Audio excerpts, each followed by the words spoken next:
J'ai toujours aimé le désert. On s'assoit sur une dune de sable, on ne voit rien, on n'entend rien. Et cependant, quelque chose rayonne en silence.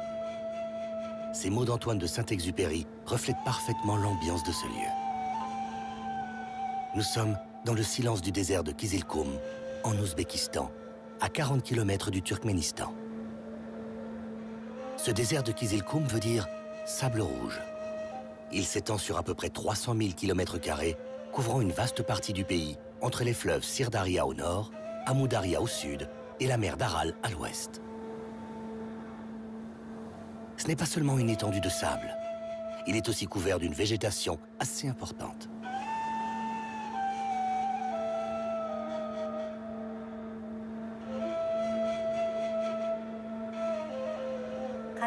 Ici, nous retrouvons les vestiges de l'ancienne ville d'Ayaskala. Les ruines de cette forteresse ont été témoins de plusieurs épopées du temps des routes de la soie. Le long de ces routes, le temps s'écoulait autrement. Les commerçants connaissaient des délais de livraison de 3, 4, voire 5 ans. Les courriers atteignaient des destinataires déjà enterrés. Une perception du temps impossible à concevoir de nos jours. Mon mari et moi, nous essayons d'offrir la possibilité aux touristes de retrouver les sensations des caravanes du désert en effectuant des méarrêts de quelques jours autour de notre campement de yourte. Nos visiteurs peuvent également vivre l'expérience unique de passer une nuit dans notre désert en dormant dans une yourte typique du temps de nos héros nomades. Le chameau. S'il n'avait pas existé, l'Europe aurait sûrement dû attendre quelques siècles de plus pour connaître la soie chinoise. Les routes de la soie doivent beaucoup à ce quadrupède royal et infatigable. Sa résistance et sa capacité à porter de lourdes charges permit aux commerçants de traverser les déserts les plus inhospitaliers et les plus hauts cols de montagne. De nos jours, même si elle est moins mercantile, cette tradition de longs voyages dans cette région du monde se poursuit. Comme pour Étienne et Lauriane, deux jeunes aventuriers français qui ont décidé d'entamer le long périple sur ces routes mythiques. Dans notre voyage nomade qu'on a commencé en Chine et qui nous amènera en Europe en suivant une des routes de la soie, on se retrouve dans ce beau désert qu'on a traversé d'abord en voiture. Ça nous a permis de jauger un peu l'ambiance qui est assez aride, sèche. Et le soleil tapait assez fort aussi en journée.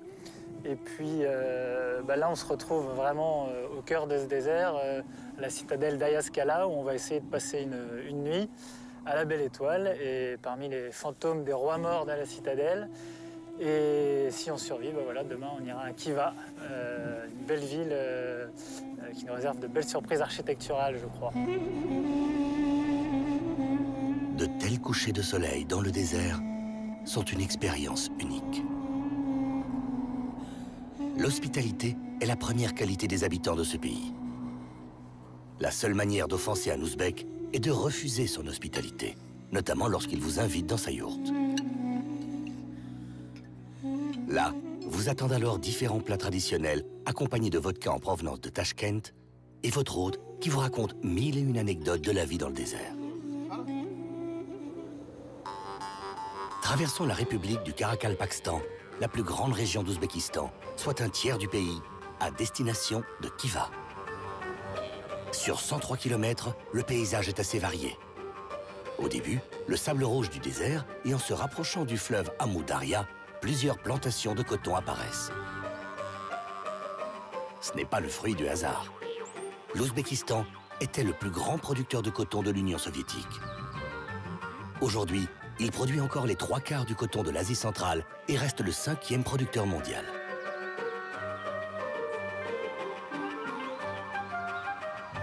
Khiva, aussi connue comme la porte du désert, est une destination incontournable de tout séjour en Ouzbékistan, avec Samarcande et Bokhara. Cette ville a plus de 2500 ans d'histoire.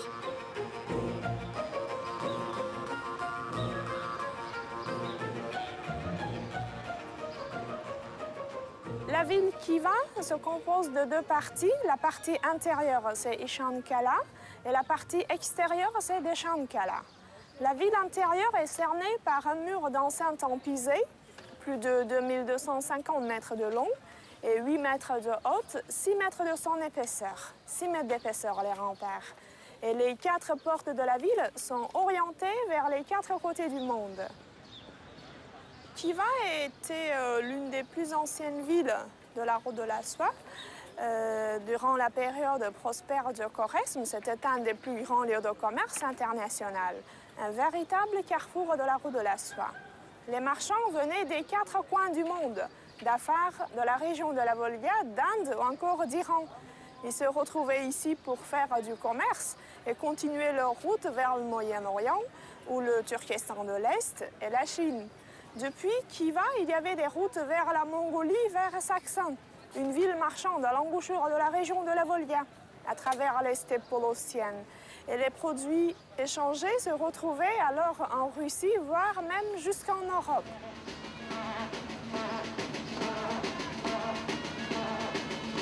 Aujourd'hui, Ishane-Kala est habité par environ 1500 familles, redonnant ainsi vie à ce centre-ville-musée. Tout au long de ces 2 km de ruelles, vous serez surpris par un nombre conséquent de marchands et forcément de touristes.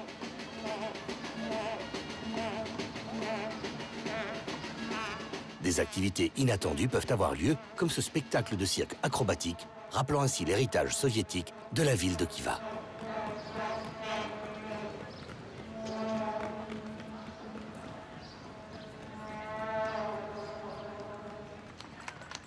Ishane-Kala recèle aussi des trésors architecturaux. Faisons une halte dans la madrasa Mohammed Amin Khan, une des plus grandes madrasas d'Asie centrale. Cette madrasa a été construite en 1850-1855. Elle se compose de 125 cellules pouvant accueillir 260 élèves. 2 étudiants par cellule. Ils ont fait leurs études ici, ils logeaient là-bas, c'était comme une école internat à l'époque. La madrasa, c'était une école religieuse, école coranique. Les étudiants, ils ont appris le Coran, l'alphabet arabe, la théologie, la philosophie et les mathématiques. L'étude dans la médersa, autrefois, a duré 7 ans. Et Mohammed Amin Khan, en construisant la madrasa, il voulait faire construire un minaret près de lui. Mais sa construction n'est pas finie, c'est le minaret inachevé. Le minaret est tronqué, à cause de la mort du roi, les travaux ont donc été arrêtés. Mais il y a beaucoup de légendes sur sa construction. D'après l'une d'elles, l'émir de Bukhara, ayant appris la construction des minarets à Khiva, s'est mis d'accord avec l'architecte pour qu'il construise encore un minaret volumineux à Bukhara.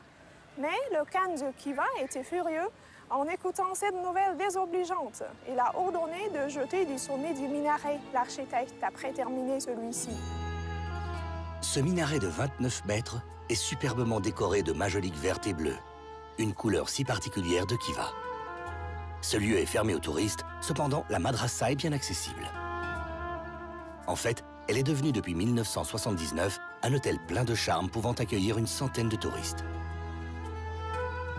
Les chambres de cet hôtel sont les pièces où les élèves habitaient. Les couloirs, tout au long des arcades, créent une atmosphère unique.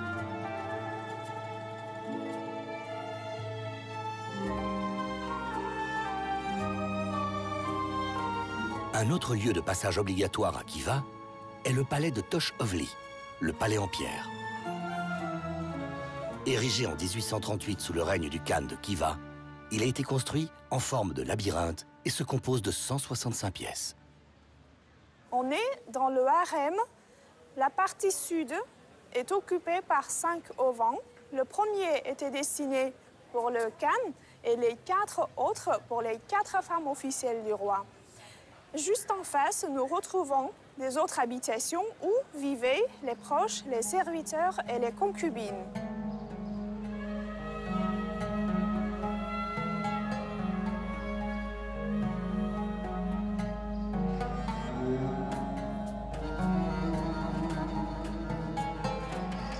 Pour accéder aux différentes salles du palais, la salle d'audience, du trône et le tribunal, il faut parcourir les étroits labyrinthes du harem. L'ensemble de ces salles fut décoré par les meilleurs artisans de l'époque. Et nulle partie de la construction ne semble avoir échappé à leur talent. Grâce Grâce à la route de la soie, l'histoire a placé Khiva à l'origine de plusieurs métiers artisanaux. Parmi les métiers qui y ont vu le jour, une place importante revient à l'ébénisterie. Le grand-père de mon père était charpentier. C'est un métier très ancien ici à Khiva. C'est une tradition chez nous. Nous avons toujours beaucoup de travail. Nous faisons des portes, des supports pour le Coran et aussi beaucoup de colonnes qu'on peut même retrouver dans nos mosquées ici à Khiva. Un autre trésor de la route de la soie est le tapis ouzbek. Tisser un tapis ne s'improvise pas. La méthode est le fruit du labeur et de la créativité de générations d'artisans. Tous les tapis sont fabriqués à la main, un travail exigeant et méticuleux. Mais que se passe-t-il avant de tisser un tapis? Dans nos jours, en Ouzbékistan, il y a des fermiers qui s'occupent de l'élevage de vers à soie et qui va avoir bien sûr chaque année des récoltes comme ça. Et après le cocon, c'est la partie de filage. La soie devient comme ça. Généralement, c'est pour les couleurs, on utilise des choses tout naturelles. Par exemple, pour cette couleur, on utilise peau de l'oignon et feuilles de mûrier. Après finir les travaux de coloration, les murs utilisés pour une place pour assécher, bien sûr. On jetait partout, il était couvert le mur entièrement.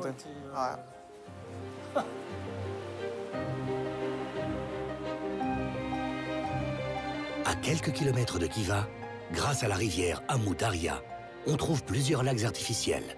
Un paysage atypique dans ce pays. Ceux-ci avaient comme vocation première d'être des réservoirs pour l'industrie cotonnière, mais ils ont retrouvé une nouvelle fonction. Espaces de détente et fermes d'aquaculture s'y côtoient, permettant ainsi de manger du poisson frais dans un pays au climat semi-aride. Le chef Alisher s'installe, allume le feu et prépare de façon simple et la plus naturelle possible le poisson.